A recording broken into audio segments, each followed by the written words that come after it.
Hello, જય માતાજી, જય શ્રી કૃષ્ણ। આજની વાર્તા શરૂ કરીએ પહેલાં વિડીયો ગમે તો લાઇક અને શેર કરી દેજો। ચેનલ ઉપર જો તમે નવા હોય તો ચેનલને સબસ્ક્રાઈબ કરી દેજો।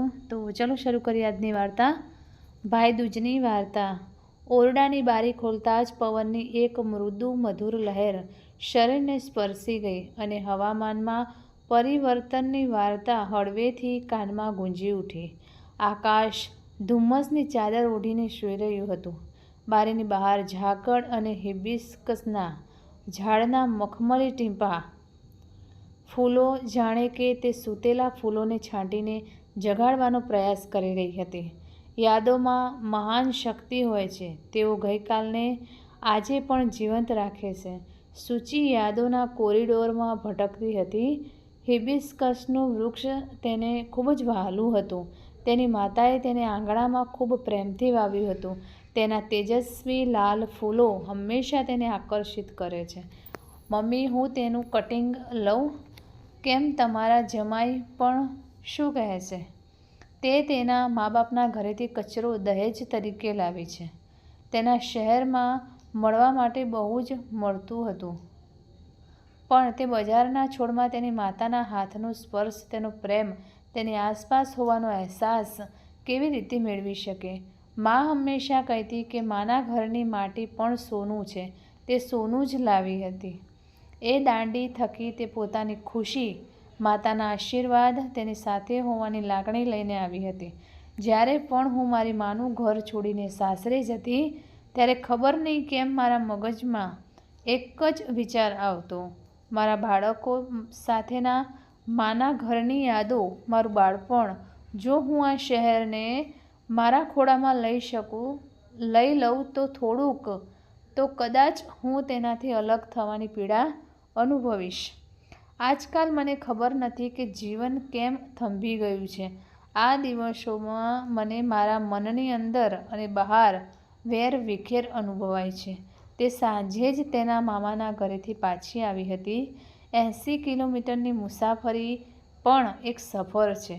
જ્યારે તે ઈચ્છશે ત્યારે કાર આવશે, આ તો માતાએ કહ્યું હતું, પણ કોણ જાણતું હતું કે આ 80 કિલોમીટર પણ 800 કિલોમીટર જેટલું ભારે લાગશે।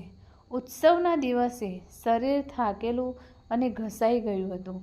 તે તેના શરીર કરતાં તેના મગજમાં વધુ થાકી ગઈ હતી।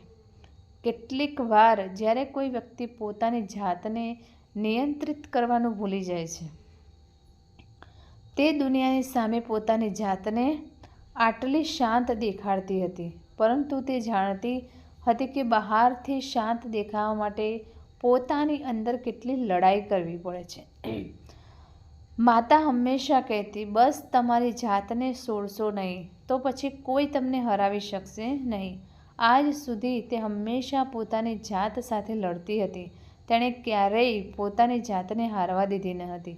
તે પોતે હિબિસ્કસના ફૂલ જેવી હતી। દુનિયાને તે દિવસભર ખુશખુશાલ અને ખુશ દેખાતી, પણ રાતના ગાઢ અંધકારમાં તે સુસ્ત બની જતી, પોતાની જાતમાં ડૂબી જતી। રેડિયો પર ચંદા રે મેરે ગીત વાગી રહ્યું હતું। બહેન, ભાઈને કહેવાનું યાદ રાખો। સૂચિની નજર સામે શ્રવણનો નિર્દોષ ચહેરો અને મુઠ્ઠીમાં બંધાયેલું એ પાકીટ યાદ આવ્યું। મારા હૃદયની મહોર એક પછી એક ખુલી રહી હતી। લગ્ન પછી હું પહેલી વાર ભાઈદૂજ ગયો હતો। મનમાં ખૂબ જ ઉત્તેજના હતી, પરંતુ મારી માતા કહે છે કે લગ્ન પછી પ્રથમ ભાઈદૂજ પર દીકરીઓ તેમના માતા પિતાના ઘરે ખાલી હાથે આવતી નથી। તે ભાઈ અને ભાભી માટે કપડાં, મીઠાઈઓ અને ભેટો લાવે છે। દીદી તમારા કરતાં ઉંમરમાં મોટી છે। તેણે અમારા કરતાં વધુ દુનિયા જોઈ છે। તેના સાસરિયામાં પણ એટલી બુદ્ધિ નથી। આખો પરિવાર ભરેલો છે, કોઈએ તેમને સમજાવી પણ નથી। મુદિતાનો અવાજ બીજા રૂમમાં પહોંચતાં સૂચિ સ્તબ્ધ રહી ગઈ હતી। હવે શ્રવણની પત્ની મુદિતા તેના માતા પિતાના ઘરે આવતા પહેલાં આ બધી બાબતો વિશે વિચારશે, પણ તે કહેતા પહેલાં એક વાર પણ વિચાર્યું ન હતું। સૂચિએ નહોતું વિચાર્યું દરેક ઘરના રીત રિવાજ અને પરંપરાઓ અલગ અલગ હોય છે. તે પણ આ જાણતી હતી. શ્રવણ સૂચિ કરતાં નાનો હતો. પિતાનું અવસાન થઈ ચૂક્યું હતું. માતા આ આઘાત સહન ન કરી શકી અને ટૂંક સમયમાં જ તેણે પણ આ દુનિયા છોડી દીધી. માતાના અવસાન પહેલાં સૂચિના લગ્ન નક્કી થઈ ગયા હતા અને માતાની ગેરહાજરીને કારણે શ્રવણનું શું થશે તે વિચારીને કાકાએ ઉતાવળે શ્રવણ સાથે લગ્ન કરી લીધા. કાકા પાછલી ગલીમાં રહેતા હોવા છતાં સૂચિના લગ્ન થયા પછી શ્રવણની જવાબદારી તેમના માથે આવી જશે. તેથી આનાથી વધુ સારો ઉપાય તેઓ વિચારી પણ ન શક્યા. મુદિતાના મામાનું ઘર એ જ શહેરમાં હતું. તેના માતા પિતાનું સતત આવવા જવાનું રહેતું હતું. શનિવાર અને રવિવારની રાત ઘરમાં જ વિતાવી. શ્રવણની અવારનવાર સાંભળવા મળતું હતું કે તે તેના સાસરિયા સાથે ફરવા ગયો હતો.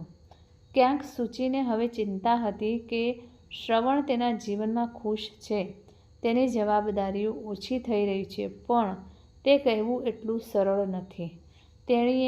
તેણીના મનને સમજાવવાનો પ્રયાસ કર્યો, પરંતુ તેણીને મોટી બહેન તરીકેની ફરજ વારંવાર યાદ અપાતી હતી. હવે તેની ઉંમર કેટલી છે? પપ્પા નાની નાની નોકરી કરતા. ઘરમાં પૈસા નહોતા પણ પ્રેમ ઘણો હતો. મહિનાના અંત સુધીમાં પરિવારની બચત ખલાસ થવા લાગી. પણ માતાએ તેમને ઉછેરવામાં કોઈ કસર છોડી નહીં. માતા પાસે જે કંઈ હતું તે બે ભાઈ બહેન વચ્ચે સમાન રૂપે વહેંચાયેલું હતું. તેને યાદ છે કે ક્યારેક પૈસાના અભાવે તે દૂધ મેળવી શકતી નથી. તેણે ઘણા લોકો પાસેથી સાંભળ્યું હતું કે માતાઓ પુત્રો માટે તેમની પુત્રીઓ સાથે બેઈમાન હોય છે, પરંતુ માતા એવું નહોતા. શ્રવણને દૂધ પીવાનો ખૂબ શોખ હતો. સૂચિ હંમેશા પોતાના મનને સમજાવતી કે તે હજુ નાનો છે અને તેને દૂધની જરૂર છે, પરંતુ માતા તે દૂધમાં પાણી ભેળવીને બંને વચ્ચે સરખા ભાગે વહેંચી દેતી હતી. તે કરતી હતી, પણ તેના સ્નેહમાં કોઈ ભેળસેળ નહોતો. તેની આખી દુનિયા શિવરાત્રિના મેળામાંથી ખરીદેલી શ્રાવણની પીગી બેંક સુધી સીમિત હતી. માતા બંનેને 2-2 રૂપિયા આપશે.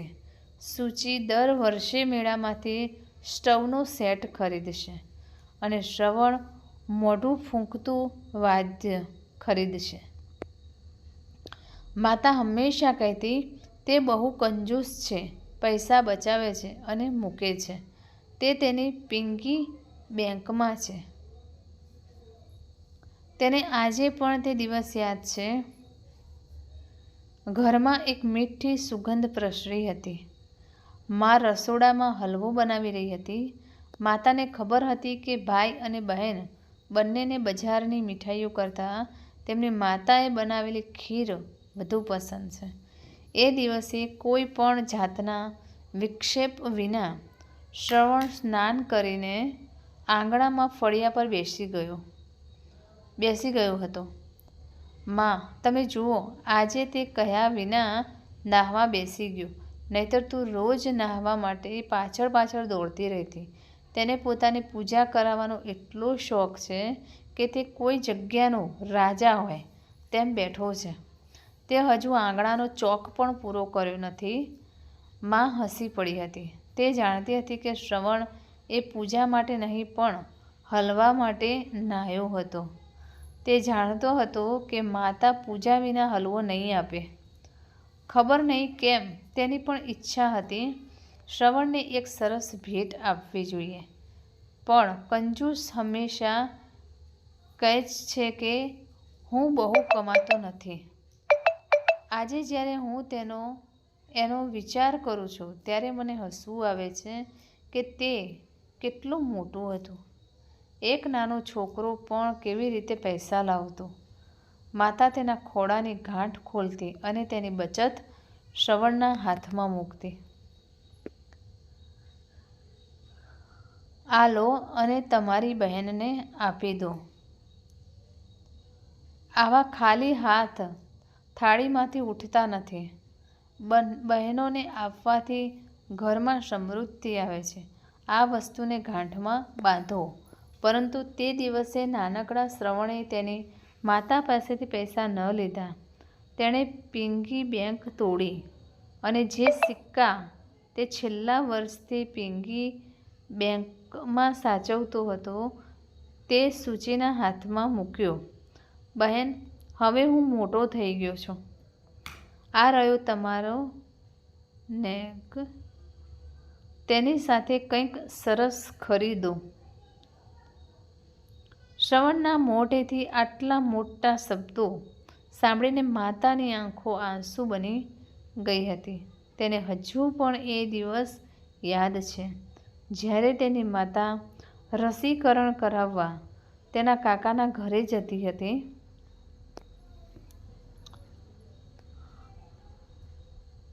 કાકા તેમના હાથ પર 1 રૂપિયાનો સિક્કો મૂકતા અને માતા તે સિક્કો તેમના કપાળ પર મૂકતા અને તેને તેમના કબાટની અંદરની તિજોરીમાં એક બોક્સમાં રાખતા. ખબર નહીં કેમ દર બીજા ત્રીજા દિવસે તે એ બોક્સ ખોલીને સિક્કા તરફ જોતી. કદાચ એ સિક્કાના રૂપમાં તે બાળપણની યાદો, સંબંધોની હૂંફ અને મામાના પ્રેમને અનુભવવા માગતી હતી. પરંતુ માતાને કેવી રીતે ખબર હતી કે તેની પુત્રીનું ભાગ્ય બદલાશે? આ પ્રેમ ક્યાં સુધી ચાલશે? સમયની સાથે ભાઈ દૂજ પર સાડી અને 1 કિલો મીઠાઈ આપવી પણ આ ઘર પર બોજ બનવા લાગી. સૂચિએ એકવાર મુદિતાને તેના માતા પિતા સાથે ફોન પર વાત કરતા સાંભળી હતી. મમ્મી 80 કિલોમીટરના અંતરે રહેતી હોવા છતાં વર્ષમાં 3-4 વાર મુસાફરી કરે છે.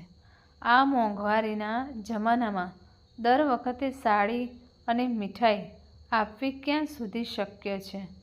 છેલ્લી વખત આ બાબતે શ્રવણ સાથે મારી ઝઘડો પણ થયો હતો. જો તમે તેને તમારા માટે લેવાનું કહો તો તેમની પાસે પૈસા નથી, પરંતુ તેમની બહેન માટે ખજાનો ખોલવામાં આવે છે.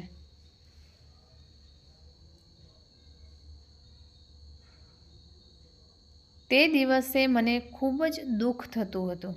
દરેક વખતે મને લાગતું હતું કે હવે તે ભાઈદૂજ પર નહીં આવે. મને એવી વિદાય નથી જોઈતી જેમાં પ્રેમ ઓછો હોય અને ભાર વધુ હોય. પણ જેમ જેમ તહેવાર નજીક આવતો ગયો તેમ તેમ મારું મન અશાંત થઈ ગયું. હું બધું માન અપમાન ભૂલી ગઈ હતી. મુદિતાનું મામાનું ઘર પણ એ જ શહેરમાં હતું. શ્રવણને રસી અપાયા પછી તે પણ તેના મોટા ભાઈઓને રસી અપાવવા તેના મામાના ઘરે જતી અને ભેટો લઈને પાછી આવતી. તે દરેક ભેટ ખૂબ જ રસ સાથે બતાવતી હતી. દીદી, છેલ્લી વાર મેં મોટાભાઈ પાસેથી કાનની બુટ્ટી લઈ લીધી હતી. તેના ચહેરા પરની ચમક જોઈ સૂચિ ઉત્સાહિત થઈ ગઈ અને પૂછ્યું, અને નાનો ભાઈ? મુદિતાનો ચહેરો પડી ગયો. લગ્ન પહેલાં હું તેને સૌથી વધુ નફરત કરતી હતી. તે મારા લગ્ન દરમિયાન ખૂબ રડતી હતી. પણ હવે જુઓ, મારી બહેન માટેનો બધો પ્રેમ કપૂરની જેમ વરાળ થઈ ગયો છે. તેની પત્ની ખૂબ જ સ્માર્ટ છે. 1 રૂપિયો પણ ખર્ચવા માગતી નથી. જુઓ, મને એક સસ્તો સલવાર સૂટ આપવામાં આવ્યો હતો. તે નિશાંત ગજમાં 700 રૂપિયામાં મળે છે. તેનો ઉદાસ ચહેરો જોઈને મોટી બહેન તરીકેની પોતાની ફરજ નિભાવતી સૂચિએ તેને સાંત્વના આપવાનો પ્રયત્ન કર્યો. દરેક વ્યક્તિ તેની ક્ષમતા અને ઈચ્છા શક્તિ મુજબ આપવાનો પ્રયત્ન કરે છે. કોઈ પણ રીતે કોઈને એક સાડી અથવા સૂટ આપવાથી તમારું જીવન પસાર થશે નહીં. બહેન, મોટા ભાઈ હંમેશા સારી અને મોંઘી ભેટ આપે છે. મેં બંને વચ્ચે ક્યારેય ભેદભાવ રાખ્યો નથી. ઓછામાં ઓછું મારે મારી બહેન જેટલું જ વિચારવું જોઈએ મને આપ્યું છે.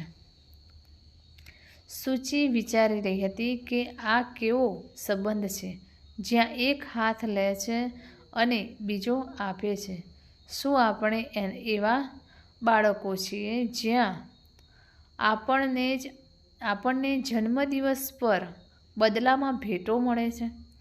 જો હા, તો શા માટે આપણે પ્રેમ અને વિશ્વાસનો બદલો ન આપીએ? આપણે કેમ એકબીજાને ખાતરી ન આપીએ કે ગમે તે સંજોગોમાં આપણે એકબીજા માટે છીએ? પણ સૂચિએ એ ઘટનામાંથી ચોક્કસ બોધપાઠ લીધો હતો. તે ખાલી હાથે આવી નહોતી, પણ હવે તે શ્રવણ સાથે હતી. તેણે મુદિતા માટે સાડીઓ લેવાનું પણ શરૂ કર્યું.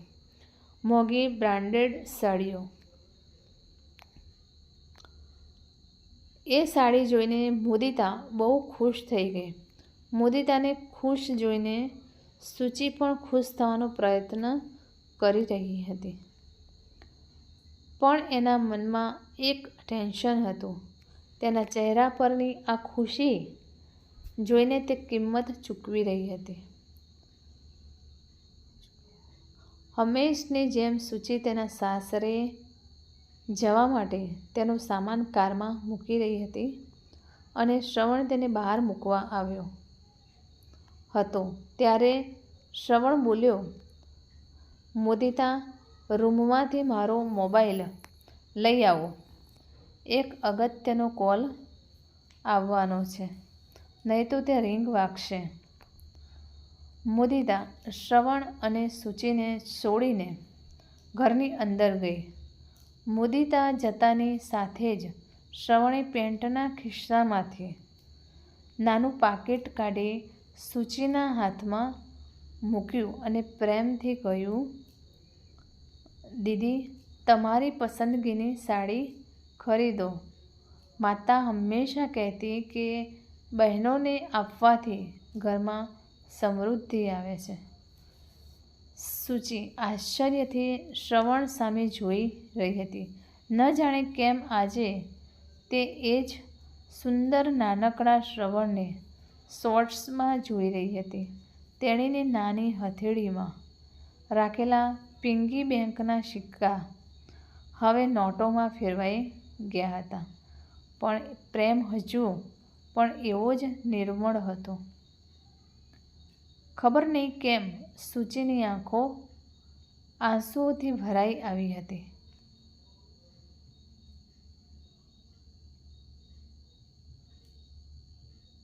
તો મિત્રો, આ કહાની તમને કેવી લાગી તે કોમેન્ટ કરીને જરૂર જણાવશો.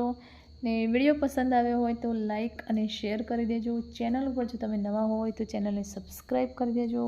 ફરીથી મળીશું આવા જ એક નવા વિડીયો સાથે, વાર્તા સાથે. ત્યાં સુધી નમસ્તે, જય માતાજી, જય શ્રી કૃષ્ણ, હર હર મહાદેવ. Thanks for watching.